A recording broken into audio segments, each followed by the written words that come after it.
ኢትዮ ታርጌት Together we rise.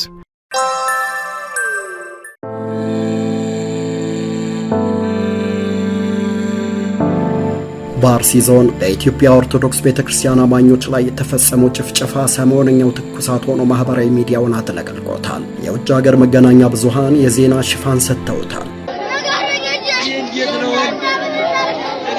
በኦሮሚያ ክልል በተለይም በአርሲ ዞን በኢትዮጵያ ኦርቶዶክስ ተዋሕዶ ቤተክርስቲያን ምዕመናን ላይ የሚፈጸመው ጥቃት፣ ግድያና መፈናቀል ከቅርብ ጊዜ ወዲህ እየተባባሰ መምጣቱን የቤተክርስቲያኗ ቅዱስ ሲኖዶስ በተለያዩ ጊዜያት በሰጠው መግለጫ አረጋግጧል።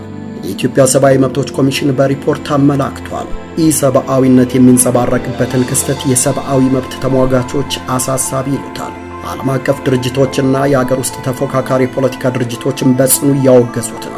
ችግሩ ከመርገብ እየተወጠረ ከመቅለል እየተባባሰ ለምን መጣ? ኢትዮ ታርጌት ልዩ ዘገባ አጠናቅራለች።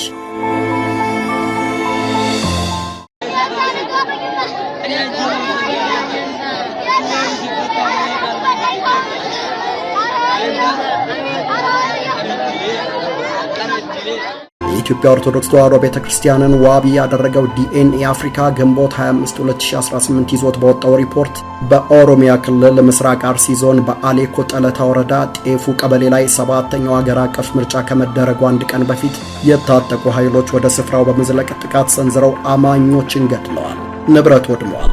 ዘዲቡ፣ እሬቻ ሚካኤል፣ ሱንቴ ማርያም፣ ቦግዶ አቦ፣ ሌንጮ አዳ፣ ጂሶና ድሬ ቀበሌዎችን ጨምሮ በርካታ አጎራባቾችን ያካተተው ጥቃት የ13 ንጹሃንን ሕይወት ሲነጥቅ 300 ለሚጠጉ ሰዎች መፈናቀል ምክንያት ሆኗል። የሟቾቹ ቁጥር ከዚህም ሊበልጥ ይችላል የሚሉ ድምጾችም እየተሰሙ ነው። ቤቶች፣ ከብቶችና ሌሎች ንብረቶች ተዘርፈዋል አሊያም ወድመዋል። ታሪካዊው የጠለታ ጨፋ ቅዱስ ገብርኤል ቤተክርስቲያን ሙሉ በሙሉ የወደመ ሲሆን በካራ ኩፍተና መድኃኔዓለም ቤተክርስቲያን ስር ባሉ ህንጻዎች ላይም ጥቃት ተሰንዝሯል። አማኞች የቤተክርስቲያናቱን ቅዱስ ታቦት ይዘው አንጻራዊ ሰላም ወዳለበት አካባቢ መሰደዳቸው ተገልጿል። በምርጫው ዋዜማ የተቀሰቀሰው ጥቃት በምርጫው ዕለትም ቀጥሎ መዋሉን የቤተክርስቲያን ምንጮችን ዋቢ አድርጎ ዲኤንኢ ዘግቧል። ቢቢሲንና ዶቼ ቬለን የመሳሰሉ ዓለም አቀፍ የመገናኛ ብዙሃን ጥቃቱን አስመልክተው ሲዘግቡ የክልሉ መንግስት ባለስልጣናት ስለ ግድያው መረጃ የለንም ማለታቸውን ጠቅሰው ነበር። የመንግስት ባለስልጣናቱ ከ5 ቀናት ቆይታ በኋላ ዛሬ በክልሉ መንግስት ኮሚኒኬሽን ቢሮ በኩል መግለጫ ሰጥተዋል። ለጥቃቱ አሸባሪ የሚሉትን ሸኔን ተጠያቂ አድርገዋል። ይሄ የፈሪ ስብስብ በአሰኮ ወረዳ ላይ ጥቃት ፈጽሟል። በጥቃቱም የንጹሃን ዜጎቻችን ህይወት አልፏል። ይሄን ብቻም ሳይሆን በቤተ ክርስቲያን ላይ ያነጣጠረ ጥቃትን ፈጽሟል። ይሄ ከአሸባሪው ቡድን ባህሪ የሚመነጭ ነው። በህዝብ አገልግሎት ላይ በጤና ተቋማት ላይ ጥቃት ፈጽሟል።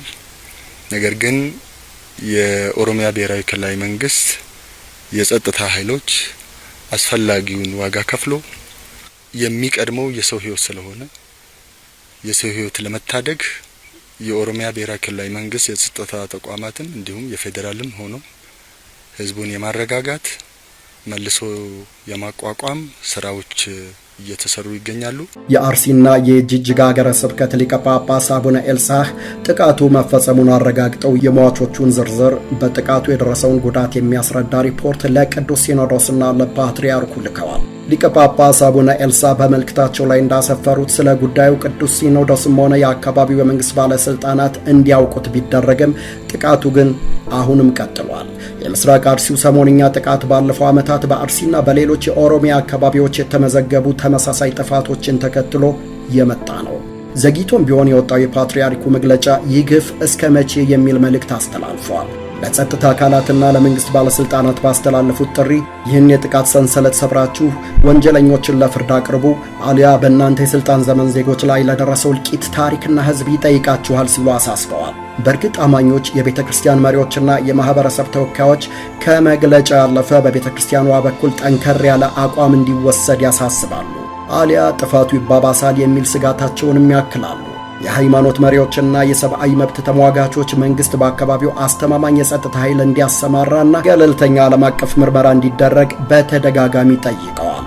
በመጋቢት ወርም በአካባቢው በደረሰ ተመሳሳይ ጥቃት ከ30 በላይ ኦርቶዶክስ ክርስቲያኖች መገደላቸውንና በመቶዎች የሚቆጠሩ ነዋሪዎች መፈናቀላቸውን የቤተ ክርስቲያን ምንጮችን በመጥቀስ የዲኤንኢ ዘገባ አስታውሷል። የፌዴራልና የክልል ባለስልጣናት ከዚህ ቀደም በሰጡት መግለጫ በተወሰደ የተቀናጀ የጸጥታ ኦፕሬሽን በኦሮሚያ የሚንቀሳቀሱ ታጣቂ ቡድኖችን በከፍተኛ ደረጃ እንዳዳከሙ ገልጸው ነበር። ጥቃቶቹ በሃይማኖት ወይም በብሔር ላይ ተመስርተው እየተፈጸሙ ነው የሚለውን ውንጀላ ግን ውድቅ ሲያደርጉ ቆይተዋል። በአንጻሩ በኦርቶዶክስ አማኞች ላይ የሚደርሰው ግድያና መፈናቀል፣ በቤተ እምነቶቹ ላይ የሚያጋጥመው ውድመትና ዘረፋ ግን ተጠናክሮ ቀጥሏል ይላሉ ስማቸውን ለደህንነት ሲሉ መናገር ያልፈለጉ የአካባቢው ነዋሪዎች። መንግስት ጥቃቱ በአንድ እምነትና ብሔር ላይ ያነጣጠረ አይደለም ቢልም የዓለም አብያተ ክርስቲያን ህብረት ካውንስል ከዚህ ቀደም ለቅዱስ ፓትርያርኩ ይድረስ ያለው የማጽናኛ ቃል ግን የመንግስትን መከራከሪያ ውድቅ ያደርገዋል። የካውንስሉ ዋና ጸሐፊ ቄስ ዶክተር ኦላፍ ፋይከስ ለቅዱስ ፓትርያርኩ በላኩት መልእክት በዚህ ሐዘን በበረታባችሁ ፈታኝና አስቸጋሪ ወቅት ከቤተ ክርስቲያናችሁ ጎን በህብረት የምንቆም መሆናችንን እንድታውቁልን እንወዳለን። ለሟቾች ነፍሳቸው በሰላም እንድታርፍና መታሰቢያቸው ለዘላለም ሕያው ሆኖ እንዲኖር እንጸልያለን። ለቤተሰቦቻቸውና ለወዳጅ ዘመዶቻቸው መጽናናትንና ብርታትን እንለምናለን ማለታቸው ይታወሳል። የኢትዮጵያ ሰብአዊ መብቶች ኮሚሽን፣ የቤተ ክርስቲያኗ ቅዱስ ሲኖዶስና የተለያዩ ዓለም አቀፍ ተቋማት በቅርብ ጊዜያት ካወጧቸው ሪፖርቶች መገንዘብ እንደሚቻለው ለጥቃቱ መባባስ ከሚነሱት ምክንያቶች አንዱ የጸጥታ መዋቅሩ ክፍተትና የተጠያቂነት እጥረት መኖሩ ነው። በአካባቢው አስተማማኝ የሕግ የበላይነትና የጸጥታ ጥበቃ አለመኖሩ ለታጣቂ ቡድኖች ሰፊ ዕድል ሰጥቷቸዋል። የመንግስት የጸጥታ ኃይሉ ቢኖርም በሚፈለገው ፍጥነት ወደ ስፍራው አለመድረሱ ታጣቂዎቹ ያሻቸውን ፈጽመው እንዲሰወሩ ዕድል ፈጥሮላቸዋል የሚል ወቀሳን አስከትሏል። የኢትዮጵያ ሰብአዊ መብቶች ኮሚሽንና ሌሎች የሰብአዊ መብት ተሟጋቾች በተደጋጋሚ እንደገለጹት የአካባቢው አስተዳደርና የጸጥታ መዋቅሮች ሰላማዊ ሰዎችን በመጠበቅ ረገድ ትልቅ ክፍተት አለባቸው። ወንጀል ፈጻሚዎች ላይ ፈጣንና የማስተማሪያ ሕጋዊ እርምጃ አለመወሰዱ ጥቃቶቹ ይበልጥ እንዲደጋገሙና እንዲጠናከሩ መንገዱን ከፍቷል ይላሉ። ይህ ክፍተት አንድ እውነት ያስታውሰናል። በ2012 የአማራ ክልል የአመራሮች እልቂት ሰለባ የነበሩት የአማራ ክልል አስተዳደርና ጸጥታ ቢሮ ኃላፊ እዘዝ ዋሴ ከመሞታቸው ወራት በፊት በኮምቦልቻ ከተማ የተዘጋጀ ውይይት ይመራሉ። ውይይቱ በአማራና አፋር ክልሎች አጎራባች አካባቢዎች የጸጥታ እንቅስቃሴ ተግዳሮትና የመፍትሄ ሐሳቦች ላይ የሚመክር ነበር። በውይይቱ ላይ አንድ የአማራ ክልል ወረዳ ጸጥታ ጽሕፈት ቤት አመራር አስተያየት ለመስጠት እጃቸውን ያነሳሉ፣ ይፈቀድላቸዋል። እናም የወረዳው የጸጥታ ኃላፊ ንግግራቸውን ይቀጥላሉ። በእኛ ወረዳ በገሌ ጎጥ ከአጎራባች ቀበሌዎች የመጡ ታጣቂዎች በሰነዘሩት ጥቃት ይህን ያህል የአካባቢያችን ሰው ተገድሏል፣ ይህን ያህል ቤት ተቃጥሏል፣ ይህን ያህል ከብቶች ተዘርፈው ተወስደዋል በማለት ሪፖርት መሳይ ዲስኮር ያሰማሉ። መድረኩን የሚመሩት እዘዝ አላስቀጠሏቸውም። ቆይ አንተ የዛሬ ዓመት ይህን ያህል ሰው ተገደለብኝ ብለህ ሪፖርት ያደረግከውን አይደል ሲሉ ጠየቁ። አመራሩም በአዎንታ አረጋገጡ። ሀቻምናም እንዲሁ በርካታ ሰዎች እንደተገደሉ በዚሁ መድረክ ላይ ገልጸሃል። አሁንም የወረዳው አመራር ያዎንታ ምላሽ ሰጡ። የእዘዝ ትዕግስት የተሟጠጠ ይመስላል። ዘንድሮ ደግሞ ይህን ያህል ሰው ተገደለብህ። የወረዳ አመራሩም ትክክል አሉ። አንተ ሰው እዚህ ያስቀመጥንህ የሞት ሪፖርት እንድታጠናቅርልን ነው እንዴ? ሞት ካልተከላከልክ ለምን ስልጣን ላይ ትቆያለህ? እዘዝም ተቆጡ። የወረዳ አመራሩም ደነገጡ። ተሳታፊውም አጉረመረመ።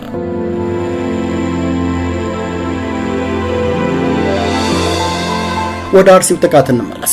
መንግስት በተደጋጋሚ በሰጣቸው መግለጫዎቹ ለጥቃቱ ኦነግ ሸኔ የሚለውን ታጣቂ ተጠያቂ ያደርጋል።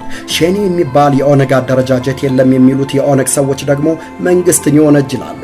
አንድ ነገር ግን እውነት ነው፣ ከጥቃቱ ጀርባ የተደራጀና ጽንፈኛ አካል መኖሩ።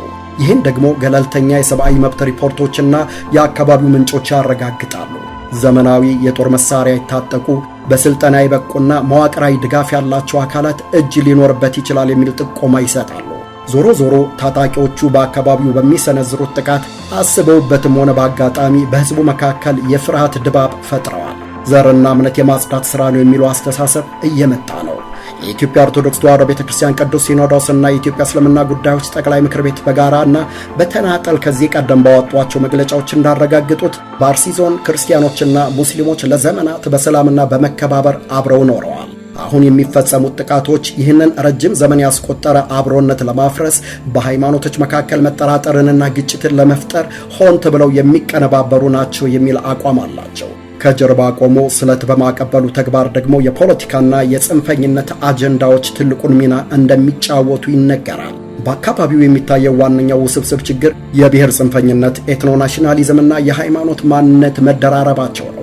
በእርግጥ የኢትዮጵያ እስልምና ጉዳዮች ጠቅላይ ምክር ቤትና የአርሲ ዞን የእስልምና መሪዎች ድርጊቱ የእስልምናን አስተምህሮ የማይወክልና በታሪክ የቆየውን የክርስቲያንና የሙስሊም ማህበረሰብ አብሮነት ለማፍረስ ሆን ተብሎ በሴረኛ ፖለቲከኞች የተጠነሰሰ መሆኑን ከመናገር ተቆጥበው አያውቁም። ግን የኦሮሞን ብሔርተኝነት መብት ለማስከበር ግንባር ቀደም ተሳታፊ የነበሩ የኦሮሞ ልሂቃን በተለያዩ አጋጣሚዎች ያስተላለፏቸው መልእክቶችና የተዛቡ ትርክቶች በሂደት በክልሉ የሚኖሩ የሌላ ብሔር ሰዎችን በተለይም የአማራ ተወላጆችን እንደመጤ ወይም የቀድሞ ስርዓት ናፋቂ አድርጎ የመሳል አዝማሚያዎችን ፈጥሯል መባሉ አልቀረም። ይህ ደግሞ በታችኛው የህብረተሰብ ክፍል ዘንድ መጠራጠርንና ጽንፈኝነትን አስከትሏል። በአርሲና በባሌ አካባቢዎች የኦሮሞ ማንነት ከእስልምና እምነት ጋር፣ የአማራ ማንነት ደግሞ ከኦርቶዶክስ እምነት ጋር ተደራርቦ የመታየት አዝማሚያ አለ። ልሂቃኑ ያራምዱት የነበረው የብሔር ፖለቲካ ትርክት በታችኛው መዋቅር ላይ ያሉ ጽንፈኛ ኃይሎች የብሔር ጥላቻቸውን በሃይማኖት ሽፋን እንዲገልጹና የኦርቶዶክስ ተቋማትን የፖለቲካ ተቀናቃኝ አድርገው እንዲፈርጁ በር ከፍቶላቸዋል ተብሎ ይተቻል። በአርሲ ዞንም ሆነ በሌሎች የኢትዮጵያ አካባቢዎች በንጹሃን ዜጎች ላይ የሚፈጸመውን አሰቃቂ የደም መፋሰስና የማንነት ጥቃት በዘላቂነት ለማስቆም በጊዜያዊ ማረጋጊያዎች ላይ ብቻ ከማተኮር ወጥቶ መዋቅራዊ፣ ህጋዊና ማህበራዊ መፍትሄዎችን በአስቸኳይ መተግበር ያስፈልጋል።